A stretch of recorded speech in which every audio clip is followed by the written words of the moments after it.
But don't start drinking the stout yet. Anything could happen in a minute or so of play. But it is only that sort of time we're talking about. The ball into touch, but it's not the final whistle. Yes, it is! Yes! Stringer, arms aloft. Ireland have done it at last. They've won in Paris for the first time since Tom Kiernan was captain at the old Stade Colombe in 1972. A first ever win over France since 1983. Let the celebrations begin. It was a win of courage, not of great inspiration, although one has to say that man, Brian O'Driscoll, will be the toast of the whole of Ireland tonight. His hat-trick of tries, and finally the important penalty of David Humphreys that sealed the win they've so long awaited. 3 wins in a row in the championship for the first time since 1982, and there the man is hoisted aloft. Yeah, 20 years ago this month, it is France against Ireland in the 2006 Nations. Brian O'Driscoll's hat-trick, possibly the most famous hat-trick ever scored in Irish rugby. You're very welcome along to the Classic Game Club. This is where we go back and watch epic matches. It's like a book club, except for classic games. We've got Adrian Barry, Jerry Gilroy, Neil Tracy, all here. How are you, lads? Good, yeah. For each and every one of you, I presume this is a nostalgic moment watching this back. I can't specifically remember where I was at that exact moment, I have to say. But why blurry sort of blurry memories? Blurry times. I was just back from Australia. I'll give you a very brief. I try and keep it as brief as I can. Did you go to Australia? I never knew that. Yeah, I never don't quite talk about it that much. I'd been in Australia for most of 1999. Ireland were on a summer tour down there. At some point, they were not good. They were not good on that tour at all. In fact, I think they might have lost every single game they played. But one of the games they played was against New South Wales, obviously provincial team down there at the Sydney Football Stadium, which myself and the group of people I was with went to.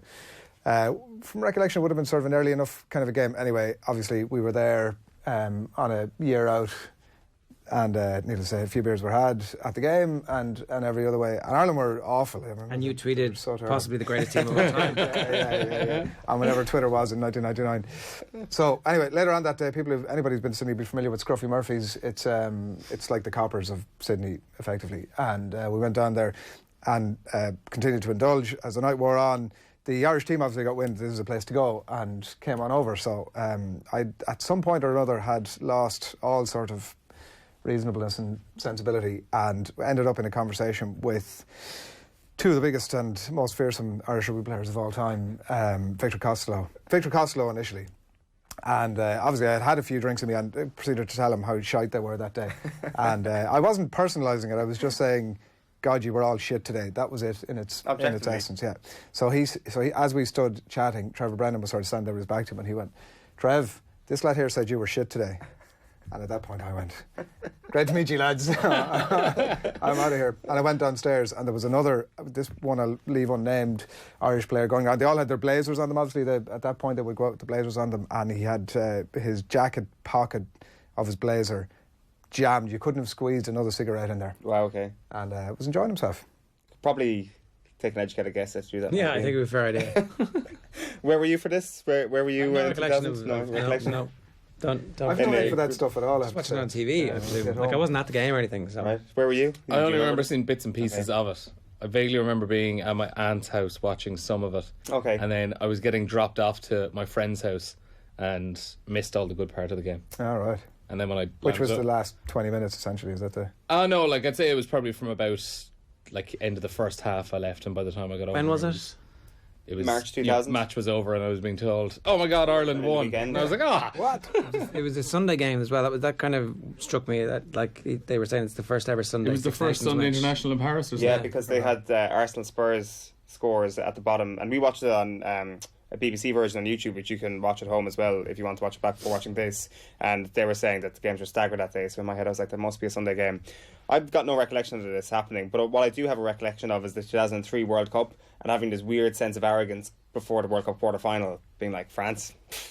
We're obviously going to be France. Like, World Cup quarter-final against these boys. I try to remember us beating them over the last few years. Now, I seem to have completely blanked out 2002 from my mind when they beat us by like 39 points. But I just figured this must have been somewhere in my thinking. Brian O'Driscoll darting around French players must have helped my sense of arrogance. What age would you have been at that point? For this game? For 2000. For 2006, 5-6. Ah, right, okay. So, like, I mean, it would have been ridiculous had I actually remembered who was playing. Just to give the context for this game, not that your kind of monologue from Australia doesn't give enough context, but 1999 also had at the Rugby World Cup and Lon's defeat to Argentina and stuff, so that sets up the new century.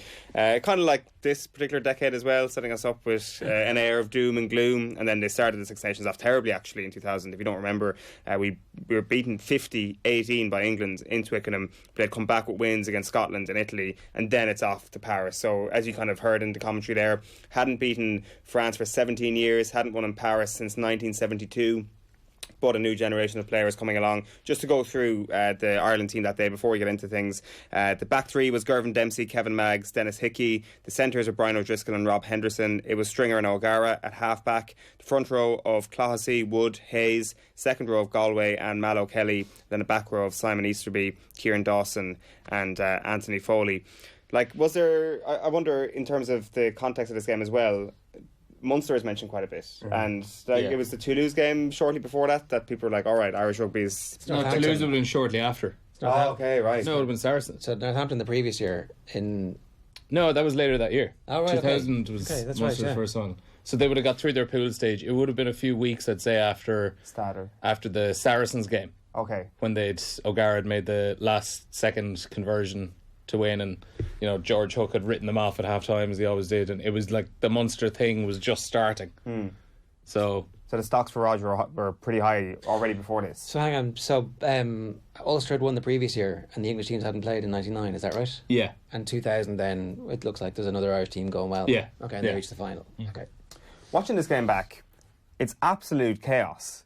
It's unbelievable. It's a different sport. The head coach is Warren Gatland, who has like black hair, and sitting beside him is Eddie O'Sullivan, who clearly already is thinking, this gig's mine, lads. This gig is my gig. You can tell because at the end of it, Jiffy, who looks very young, is like... Incredibly young. I went down to the press conference and Gatland wouldn't speak. He wouldn't answer questions after the England game. I thought he was saying that he wasn't asked questions. I couldn't make any sense of it at all. Yeah, I was trying to figure out what he meant. And it was the other. Go on. He's probably got himself a new contract now. Was the line? Yeah. Well, you think that? Reader, he didn't. The other, like the big, like the 2006 Nations is obviously known for that, but the other big thing being the post that England defeat and the turnaround of players after that. Like it was Stringer and Rogers' third cap, something like that. Like Easterby, third cap. Shane Horgan, I think, was thrown in around that time. Wasn't it? Yeah. One of the biggest pivotal moments which was mad. Yeah. of a change in Irish rugby at that time, where like looking at some point or another, I looked at the Irish team had played France 12 months earlier, and like a lot of the names that were in it, like Dion O'Quinnigan, Eric Miller.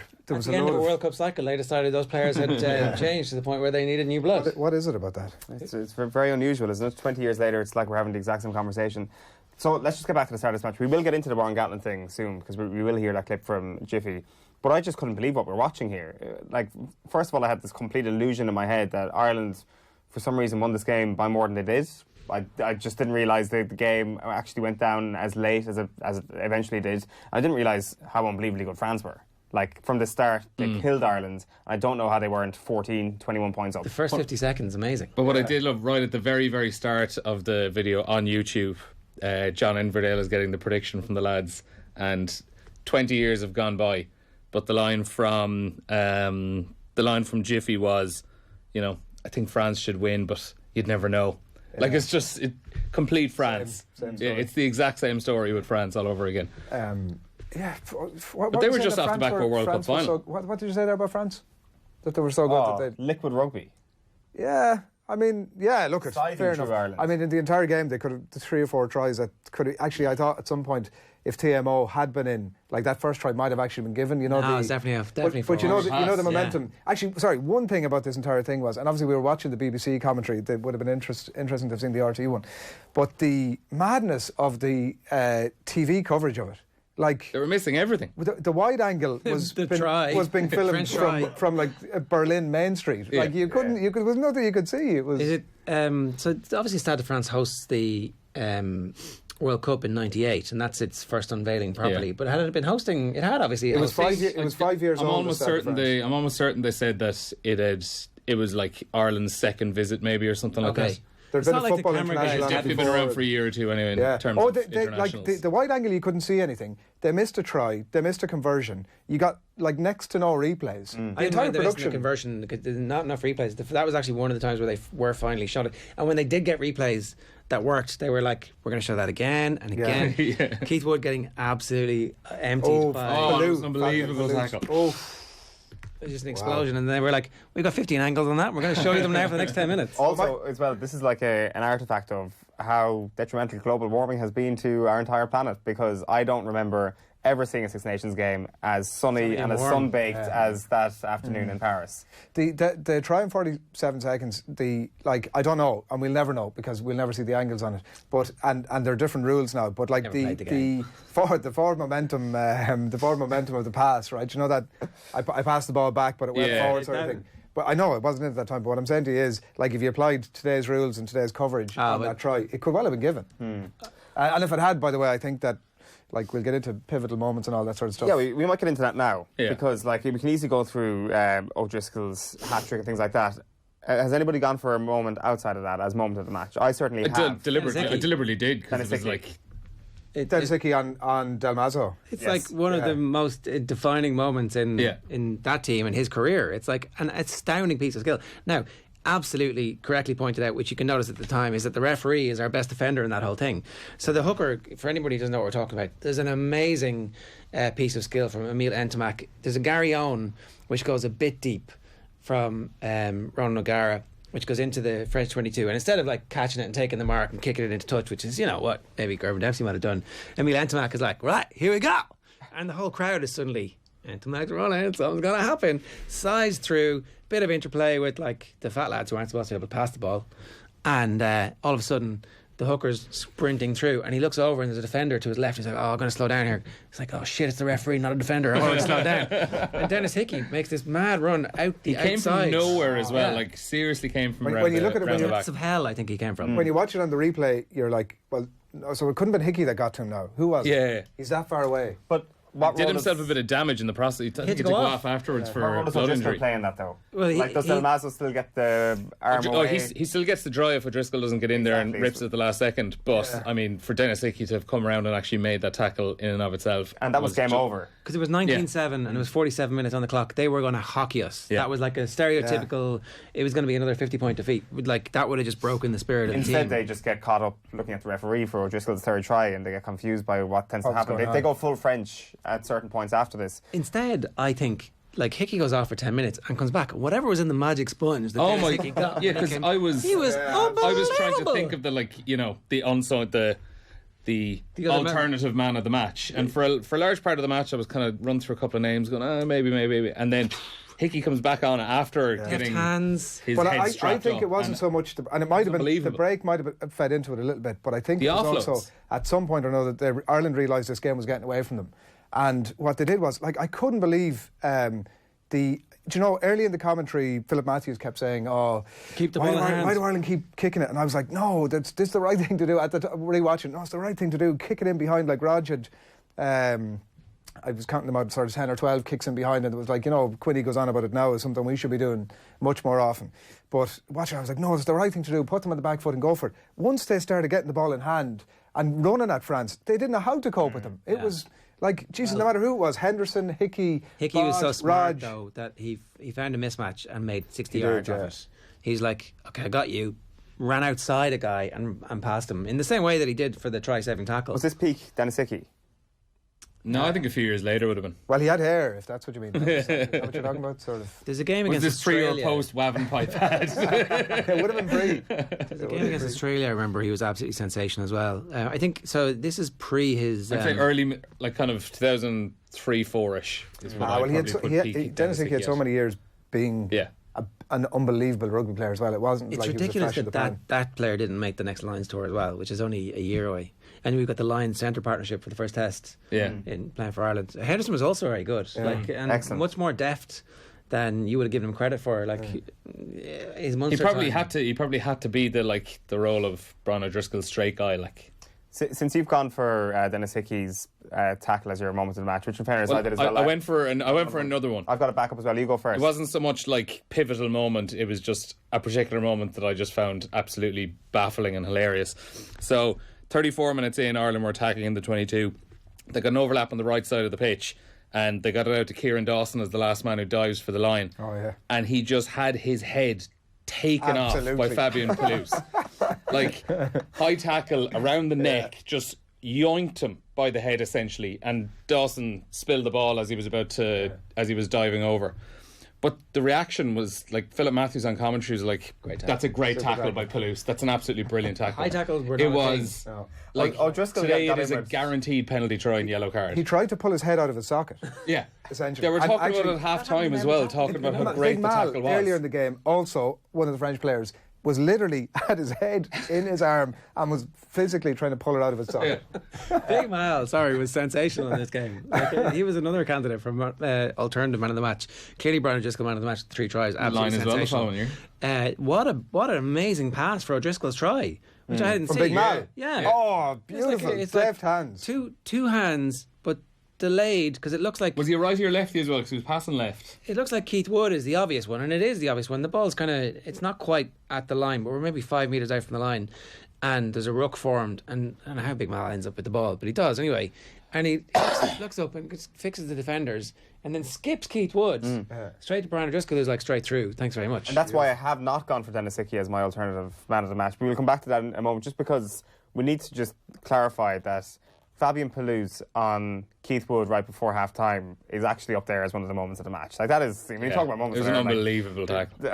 And he's interviewed at half time as well. We don't actually get the audio, unfortunately. Palouse is. Yeah. Yes, and he's on his knee at half time. Right. Yeah, It's unreal. And he looks like a villain from an Arnold Schwarzenegger movie. At half time, it's like, that guy, imagine like getting crumpled up by that man. And I think even mid tackle, Keith Wood was like, this can't happen to me. I'm Keith Wood. But the mad thing about it was like the technique and everything was so wrong. He'd like his head over on the wrong side. He was on one leg going forward. He did everything wrong, but absolutely Who did O'Driscoll cut kill? Keith Wood in two. It was, I have this down somewhere. I took it down as well. It's just a Bernard Sal. Bernard Sal, Yeah. And that's a high hit. Whoa, what a tackle. It's like He gets a bit ahead of that. High hits Well, are... he's down for about a minute afterwards, kind Yeah. of. I'm fine, it's fine. It was early on. It was, before yeah, he- it was only before he about scored. quarter of an hour in or the something. amount of times he was down getting attention. Like, post most of the tries, he was down I on did one knee. notice first half he was flinging himself into tackles. Yeah. Like, absolutely. The throwing pre-match, himself. I didn't actually watch all the pre-match now, but at halftime they were like, pre-match we were talking about the deficiencies in his defence. Yeah. Really? Were you? Yeah, they were saying the jury's out or something. Yeah, the jury yeah, was yeah. out on him defensively or something like that. Okay, that's interesting. That was Jiffy Davis taking that. We might actually hear from the panel on Brian O'Driscoll, because he's obviously the man of the match, and they waxed lyrical about O'Driscoll at full time on the BBC. Brian O'Driscoll, an absolute legend. The kid, he'll have the key to the country, not the city. It was a brilliant. He had a fantastic game. Well, it wasn't just his attacking. I mean, he was everywhere. He was making tackles. He was picking in the forwards. He was absolutely everywhere, and fully deserved his hat trick today. Brilliant. Yeah, he was brilliant. Pace he shows, even when he takes short passes, just trying to get over the advantage line all the time, and He's got great hands as well. yes, and there were question marks over there. He is. There were question marks over his defence, but his hits today. I think that's what won them the game. Their defence was awesome. When they were under pressure. At the start of the first half, start of the second half, they just kept them out, and when the opportunities came, they scored them. We actually did a feature with Dennis Hickey before the game began, and his tackle on Del Mazo in the first sort of 30 seconds of the second half, you could actually say it was a turning point, because if France had scored early in the second half, that might have been it, wasn't it? There's also a bit at half-time on BBC where Matt Dawson's like, he's doing that weird celebration thing that nobody knows what's going on. Yeah. But obviously, for anybody who doesn't know, this was the Big O, the celebration he did. So it was a friend of O'Driscoll's sister, Oran Malone, who was fond of being referred to as the Big O. So in Buck Whaley's one night, O'Driscoll was urged by the man himself to give a big shout out to the Big O next time he scored a try for Ireland. And apparently Oran tried to tell this to all his friends for years and years afterwards, and nobody believes him that actually it was a shout out from Brian O'Driscoll, until O'Driscoll actually revealed it in his book a few years later. So that's what he was doing, Matt Dawson. So he's obviously man of the match. Secret man of the match for me, Malcolm O'Kelly.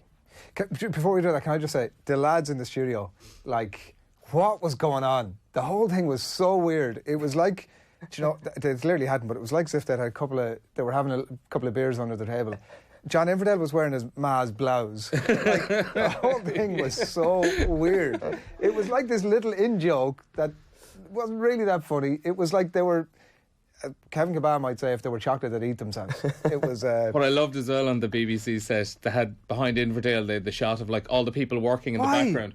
But I'd say in 2000, people were like, "Oh, that is class. Why? It was that is unbelievable." I didn't understand Yeah. that. I didn't understand I'd that at say all. people were like, "Oh, that is one of the coolest things But ever." they still do that in Yeah. well, actually maybe they've moved away from it now. But It was like an office shot of it, I don't know. But it was. I found the whole thing just so weird, and it was like all these little in-gags that somebody would say something that seemed quite innocuous, but then the other ones would be having a little Kinda a grin little about snigger. it. Like, oh, yeah, what's happening here? Yeah. I found the whole analysis of it bad and weird. I couldn't quite tell if Matt Dawson despises John Inverdale or actually kind of respects I him. think it was the matiness was like dripping off the whole production. I thought we are mates. They should have put up a little thing in the thing saying. It says it's as good as the game. But Malcolm O'Kelly, has anybody else got on this ship with me, or are you all? I think it's He class. was very good. Yeah, he was. But are you on Dennis Hickey as the official? I Star would put Force Dennis man of the Hickey. Yeah, Hickey was sensational. Yeah. Like I was considering Kieran Dawson as well, but he was off after about 55 minutes. But he played unbelievable. Stringer, He by was the just way, I making thought tackle Stringer after deserves a tackle. shout. pass. Wow. Stringer deserves a shout for his Yeah. pass. Like, I was actually looking at because again the box kicking conversation that we have constantly now. He box kicked 3 times during the game. Not always to great effect, by the way, but the whip of his pass, like when you talk about peak players. I mean, to be fair, he carried that out for another 10 years afterwards. But, Yeah, 20. He was still doing it His last pass week. was unbelievable. sensational. I would say that in the first half, certainly France's best attacking platform was the Irish line-out. Yeah. And Ireland's best was Francis Lannett. So there was definitely, I don't know what role Malcolm O'Kelly played in that or how much it was down to Woody, but certainly in the second half, the old school French hooker throwing one hand yeah, as well. wow. One-handed. And even when they were playing something, come on, he was at the same crack. It's Yeah, like, but it was what the do throw you was do? so Was he not slow. using 2 hands, no? No, I thought What? it was. I'm pretty sure it was. No, you see, I think it was. You're probably still only about 5 years on from professionalism, and it's probably only around 5-6 years since they would have been lifting in lineouts. So Lifting wasn't great. They didn't really know how to do it. Yeah, but it was all half-hearted. just really slow. But I think that the one-handed throw was what a lot of people would have done back in the days when there was no lift. Yeah. And I think that was around a time when I'd say there probably was just a lingering group of players that were reluctant. Well, the to French, Not changing. go the French would have been like, Yeah. "Ah, Because there's screw no that." pace. Like there's no pace on a or one-handed throw accuracy, whatsoever. like, Yeah. or anything. It's just floated up there. Like. Well, I'll give it to Mal because he's blowing after 30 minutes. He's like basically on all fours. He's like, I am screwed here. Get me off. And then he ends up throwing offloads and is one of the key players for the I rest of want the to game. preface my comments with I think I might be the country's greatest Big Mal fan of all time. I think he was done out of about 70 or 80 caps for Ireland. He has about 90. and still done out about 70 or 80. But I don't think that was his finest performance. I was watching him at time. The hands for the try were unbelievable. But by and large, when you look at Big Mal, he's trying to look as if he's busy without actually doing anything. He's hanging around the edges of rucks. He's like sort of hand on his hips, hand on one of the French lads, like sort of leaning and propping himself up. I think there's definitely a whole team of them are Avoiding work. That was rugby back then, wasn't it? like people at the Rook didn't have. There was no pillar. There was no. Yeah. There was no organisation jack around that. around. There was no. It was like. Bunch of lads run in, get off your feet, try not to Yeah. get penalised, don't be too obvious about it. Paddy Johns getting yellow carded. Yeah. Oh, yeah. There was nothing subtle about that. Like The rules have changed a bit, Paddy, but not so much that you can do that. Paddy John comes around the side of a ruck for anybody who hasn't seen it and just completely takes the scrum half out of it. Like, it's And do you know, unsubtle. one of the funniest things about that entire thing was, so he comes around about 10 seconds before he should have done, cleans the scrum half out of it, and still the scrum half is lying on the ground on his back looking up at the referee going, for about 5 seconds going, Are you gonna do "You're something gonna here?" give me anything here?" Commentary thought it was harsh. Did The they? Paddy John's yellow I thought card. I was harsh because there hadn't been. It was obviously he's just on. He literally kind of on his replacement. I'd say less than 10 minutes, and so it was harsh on him. There wasn't persistence. Like that was Ireland's second row. Philip Matthews from Ulster saying, "My buddy," you know, probably with Nigel Starmer-Smith. 92 caps for Ireland. Malcolm O'Kelly had. So I don't know how. Another many caps 60 he or was- 70, Jerry, you know yourself. By the way, when we talk about like moments of the game, I would have had the Paddy Johns being absolutely 100% blatantly and rightly yellow carded for that. The yellow card was only in 3 months, by the way, at that point. It was like a brand new thing that people...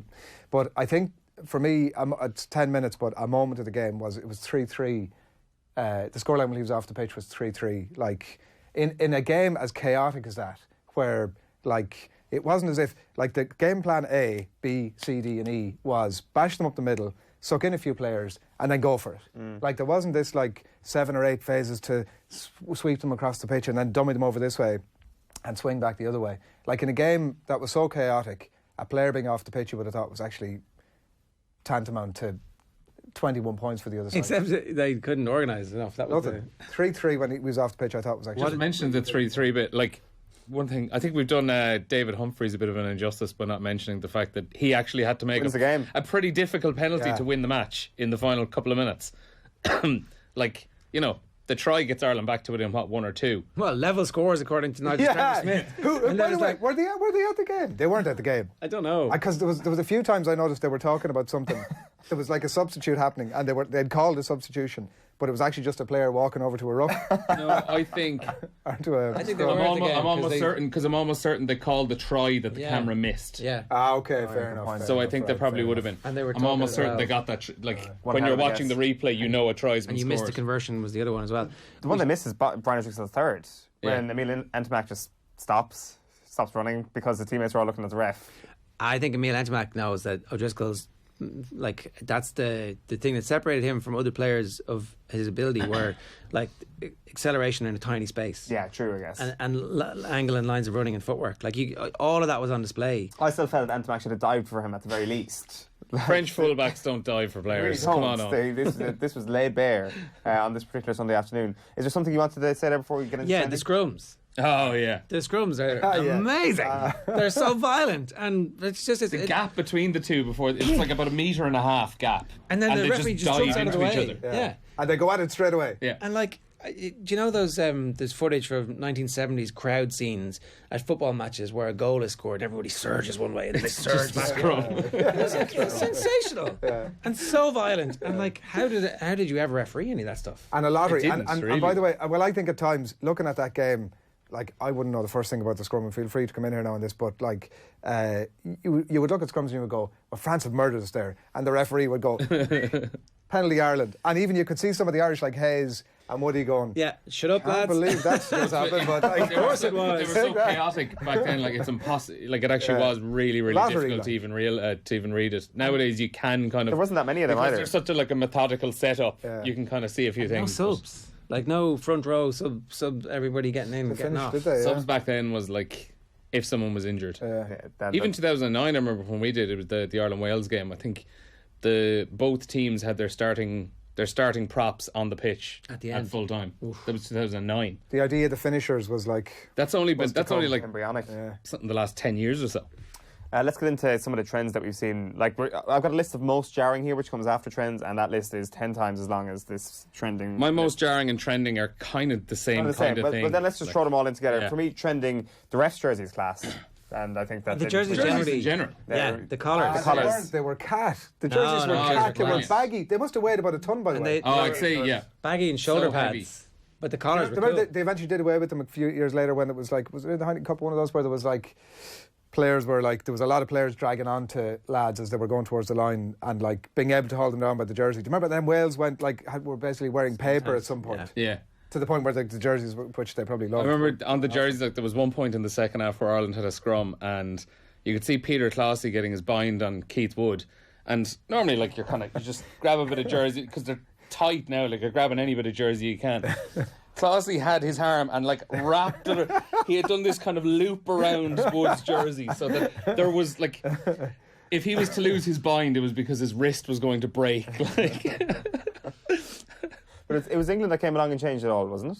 England and France had the skin. Nike really. Nike did it. 2003. Even seeing O'Driscoll run with the baggy jersey is just better than anybody with a skin. Like it's just why this is actually not helping his aerodynamics whatsoever, and yet he can still do it. Yeah, he can still do it. Can I the some of the trends, the opposition's body language when the other team scored. You know the way now it's like all very positive and right, let's realign and let's get back to it.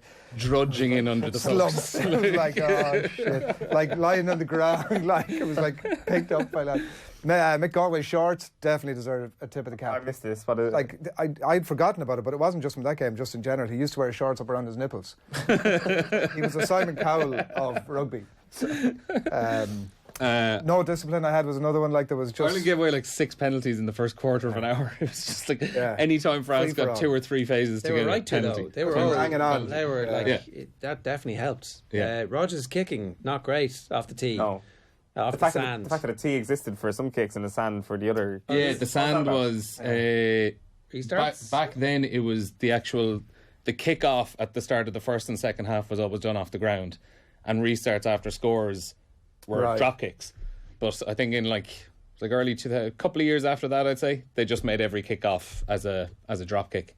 the sand was great. The mound And of then they'd be, sand. like, That was a kicking it away proper. That was a afterwards, proper yeah. throwback. That So was what was he kicking the penalties off? A tee. just a tee. What was the sand for then? They used to just always have like a little mound of sand in the centre circle. That's what I couldn't get. Why is it one The for one tee kick? for the penalties and sand for the restarts. You could probably get a little bit height. You probably wanted a different height, I suppose, maybe for the kickoff because you want to really. You're just trying to send it right up into the sky and drop 10 yards forward. But definitely, like, it was very unfortunate with the one that hit the crossbar. But Yeah. it did remind me that in like and Philip Matthews is like, oh, you know, if somebody just been a bit quicker there. Like in the 80s and 90s, one of our best tactics for scoring a try was trying to hit the post from a penalty. it was our best way Yeah. of Get the getting support in runners territory. in. Yeah, Exactly. I remember actually after we hit the bar, Philip Matthews was saying if there had just been a couple of runners up He was quick. right. Exactly. He was But right. exactly. The kick was from like 50 yards. And No like- one could possibly have got up to the Well, post they that certainly quickly. weren't- Like. they weren't He was driving. from the era where you remember, like, Jesus, that would constitute a good chance Yeah, for you us. got to stay alive. I had a few as well then. The complete, like in most jarring, the complete separation of the roles between backs and forwards. Like the forwards literally just kind of followed the ball for the entire game and just went like ruck to ruck to ruck. You'd have like Keith Wood or some of the odd time would pop out in midfield taking on a ball or something like that. But for the most part, it was when it left a ruck, it was going to the backs and the forwards just ran around after it. That made for a very nice game. Yeah. Because the backs matched up against each It played other. like it played like Jonah Lomu rugby did in 1990s when it came out. A few other ones we did the scrums, the line out as well, just how slow it was. The entire like the lifts and everything, it just took an age, and the one-handed throws, and how simple the attacking systems were. Very simple. Like Ireland's lethal weapon was basically like putting it out to Ron O'Gara, who drift a little bit and pop it back And inside it was a to couple of Rob those Henderson little- taking yeah, a crash yeah. ball. A lot of crash ball. Yeah. One thing that jarred for me was the French crowd being dickheads, consistently jeering Ronan O'Gara. But and it then- wasn't. Sorry, you're not. Are you talking about the kicking, or are you talking about? That was the way they But supported that was their just own the thing. team. That was the thing. They always do that. Like, That was I'm the a thing, big because fan of it. I remember being at games over there, and that was just. They obviously don't still do it, but do. I can't, do they? Oh yeah, Right. like a place like Claremont, they like for their own kickers, they make as much noise as possible. Right. So And- that's just the. It's not as if. Yeah. Sorry, they probably are trying to put them off. I'm sure, but it's not like. It's better that they all do it, right? Yeah. Rather than Like, one. be silent. It's not and like two or unexpected three person. arseholes, like, yeah. For like an Irish kicker, like it's not that like they're trying to put you off. They just do that for kicks. Yeah. the atmosphere was shit. Yeah. It was like a The terrible. amount of The other yeah, one. yeah. The other one I had then injury time. Yeah, Oh, the clock amazing. down as well. The clock I not was just like, why stopping don't it they for just- you know yeah. they didn't turn it off for injuries and stuff like that. I don't know when so that happened. it got to the end and like the end of the game, even on the commentary, I remember he was saying like the ball had been kicked out. We didn't know was this the end or not. Though. Probably. And you're just anytime the ball gets kicked out, everyone's looking over at the ref to see was this the moment. Yeah. I think they kept it a secret as well, the amount of injury time. Yeah, Oh, yeah. it wasn't like It there was would be never at least mentioned. 2 minutes. It was never even mentioned. Yeah.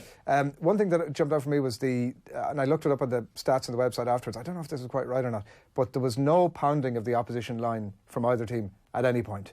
It was get inside the 22. Score, get out. Ireland got inside the 22 for the first time after about half an hour or something like that. Am I Yeah. right? Something that was crazy. Probably their try. Could have been. But like there was no pounding of the line and like this uber defence that we see now. Like you get up to within 5 metres and you pound And pick and go and pick and go and pick and Defended go. a bit, but gave away penalties. Not up near, not right, not that pounding the line thing. I looked at I don't know if this is right or not. I only watched it, I wish I'd seen it before I started watching the game. But it said that France were in Ireland's 22 for 50 seconds and Ireland were in France's 22 for 20 seconds. For the whole game. For the entire game. Like a lot of the other stats I looked at were definitely right. On that, like there's a huge, they've retrospectively gone on and put in like most dominant tackles and all this stuff that is now part of the parlance. But so I don't know. That's extraordinary. That is the case. I thought surely it'd be higher than that. My wouldn't it? initial thing was It and was- that couldn't be right, but actually, I'd surely think it's higher than that, but not like particularly high. Yeah. Like 15 seconds, that's like 50 and 20. That's like 3 or 4 phases. Like, yeah. But when you think about Ireland, that was it. They get in. You get into 22, get in, score your try, and get the hell out of there. Get out of there. The last thing that jarred for me, but it brings us nicely onto sliding doors, and what happens after this game is, as we've already mentioned, seeing Warren Gatland and Eddie O'Sullivan sitting side by side in the stand. We'll play a clip from the BBC in just a moment. I think it's good to go, actually. Here's what you actually mentioned, Ger, at the top of the show, which is the conversation about David Humphreys and Ronan O'Gara, and how this then turns into the question of the coaching team. When the substitution was made of O'Gara or Humphreys for O'Gara, we were sort of musing here in the studio about whether this was, O'Gara might have been a bit cheesed off with 20 minutes to go and he's having a good game and the game's in the balance. But actually, as it turned out, as it did against Scotland, it was a very shrewd move by Warren Gatland, Jonathan. Yes, and he just steadied the game again. I think he's a better kicker than O'Gara, and things were getting tight. And at the end, he stuck a beautiful penalty over.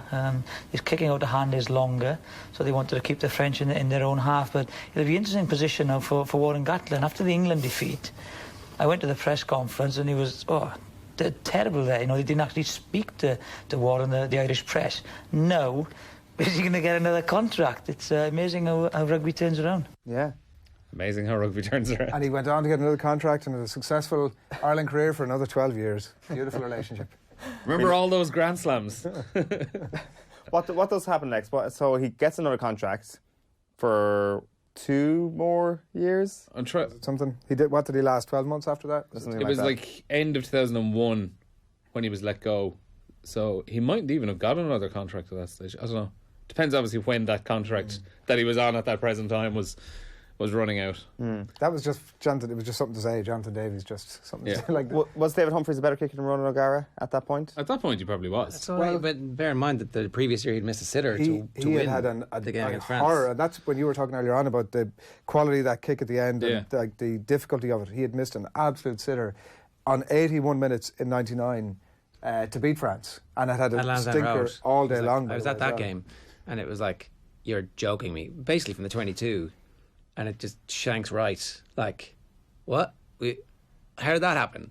And here he is. There's no pricking around. No. Puts the ball down, wellies it through, and gets out of there. So, like, Desi Dolan against Meath a couple of years later. Is this a redemption story then for David Humphreys? Absolutely, yeah. Is this the overlooked theme of this whole? I actually think that this was like the stereotypical David Humphreys performance, and that it had a little bit of everything, right? It had those crazy drop goal attempts at the end when you're like, just keep the ball. One of them was good and one of them was horrific.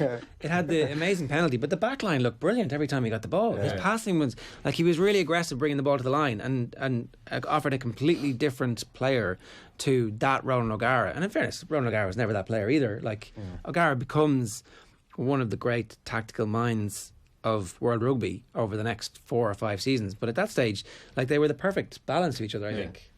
Because they were totally different players. My notes on the end of the game was Humphreys goes for the drop goal. What?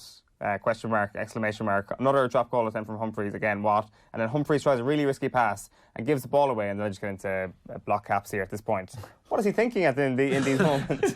Well, after he's kicked the penalty to win the game, he throws an intercept that could go the length of the pitch. Listening to Nigel Starmer-Smith was like listening to my mother during commentary, which when the opposition, when we kick the ball away like that and it goes deep into their territory, she would say something like, well, that's great. That's as good a score to them now.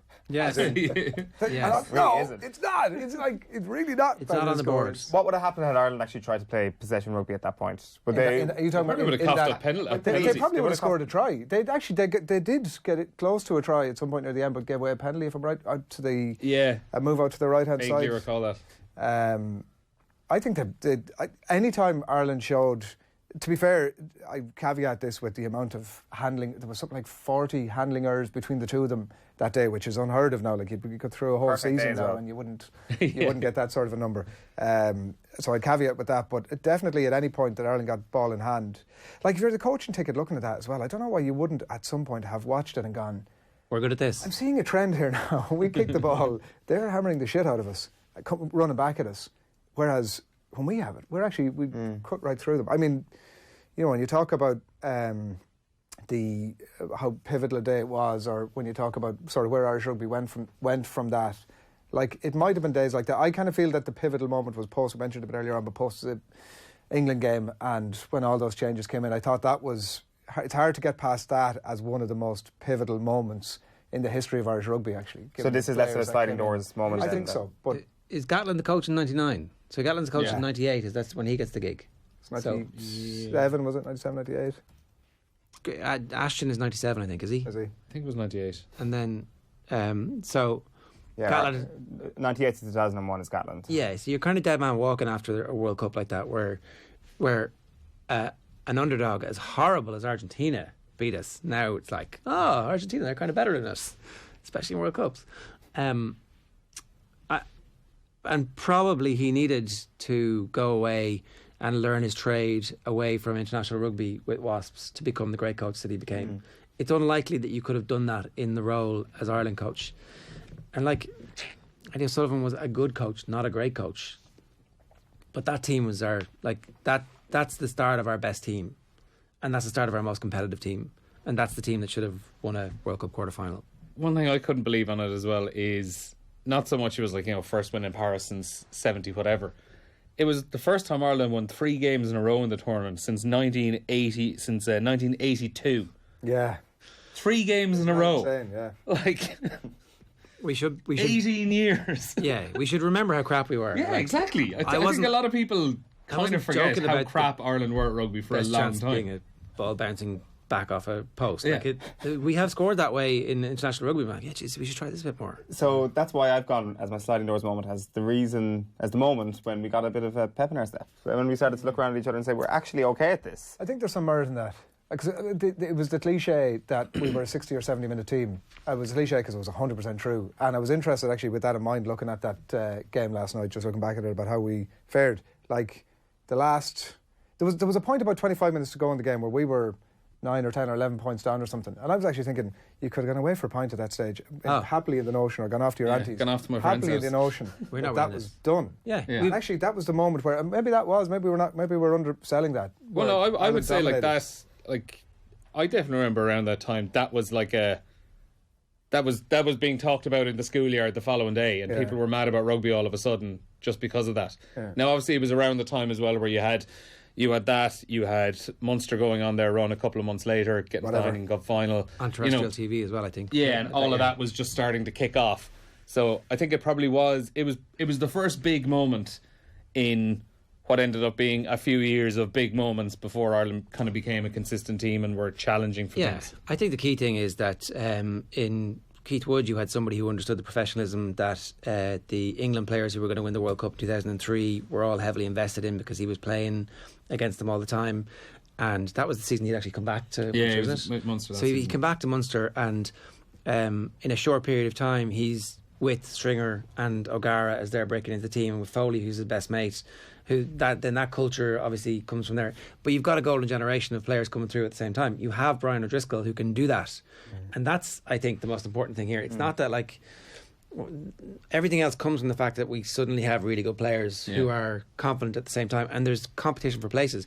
So before, it would have been Humphreys who would have played for a decade and a half, and nobody ever would have pushed him. But O'Gara comes along and puts him out of the team, and suddenly he's playing sensational, lights out, like taking risks, trying to get back in the team. I think that there's an ecosystem that builds at the same time with the advent of professionalism. But the key thing is that you have world-class players, which we hadn't. So we had one player ever who would be world-class, and then the next world-class player would come along and that player would fade. Now all of a sudden we have players who were aspiring to be world-class, or were going to be getting there at the same time. What would have happened if Warren Gatland became Ireland coach 2 years later, if this was his first season? Because I think you're right in what you're saying, that nobody can survive after the catastrophe that was the 99 World Cup. Does he bring Sean Edwards with him? Same. Yeah, well, no. I don't know. The 99 thing is bizarre for me, because like, Ireland were crap at the time. He had just been in the job, and over the 2 years since that World Cup had made significant improvements, and they were an unrecognisable team. The notion that he was sacked because of what happened in 99, it might have actually been the case, but I just think that is ludicrous. And it's a judgment as much about Warren Gatland as it is about Ireland, right? Like that point. And I think a huge part of his chippiness as a coach was the fallout of what happened with Ireland, I think that must have been a huge driving factor. Like we've spoken to him about it before, I think it was a huge driving factor. Yeah, If he that probably doesn't wouldn't have happen been the as him same as a coach, the same character. I'd maybe say. not. You know, I don't think he was ready for it either. Yeah. I think that you just like he was unbelievably young. The hair is quite black, like White. yeah. do you know one thing we haven't done over the last while is pour enough over Brian O'Driscoll? Like that's the.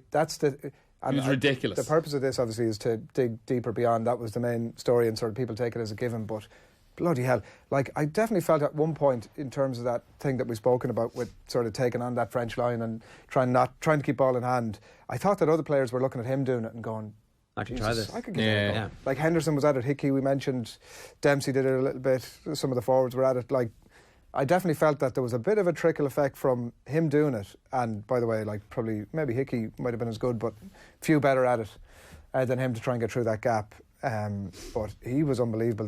The hits, the tries, the try saving tackles. The pick up for the third try. Yes. The pick up for the which and At full he does speed. again. He does that again one-handed against Australia a couple of years later. a scoop.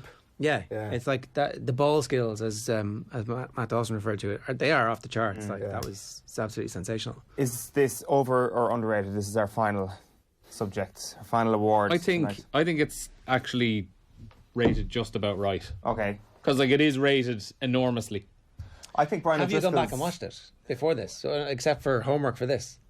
No, you would have like seen the tries and stuff. Like never watched it in full. That's the thing. Brian O'Driscoll's hat trick is perfectly rated, but the game. I know the game. I Game's wouldn't. underrated. I wouldn't agree with that. I think that people only talk about that game in relation to Brian O'Driscoll's performance. And That's my point. That's why it's underrated. But Yeah, I what agree. I'm There's so saying much is, more going on here. no, but there's loads going on, and it was. I would highly recommend to anybody to go back and watch it because it was just a brilliant moment in time.